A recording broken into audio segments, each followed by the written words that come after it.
India Pakistan cricket match అయితే ఈ దేశంలో ఉన్నటువంటి కొందరికి హఠాత్తుగా దేశభక్తి ఉప్పొంగుతుంది.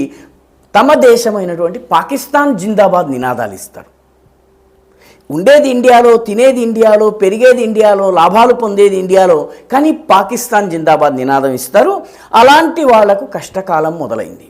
ఉదాహరణకి మహారాష్ట్రలో ఉన్నటువంటి మాల్వాన్ కొంకణ్ ప్రాంతంలో ఉన్నటువంటి పట్టణం, అక్కడ భారతదేశానికి చెందినటువంటి శుభ్మన్ గిల్ అవుట్ అయిన వెనువెంటనే ఒక వ్యక్తి పాకిస్తాన్ జిందాబాద్, పాకిస్తాన్ జిందాబాద్ అని నినాదాలు చేశారు.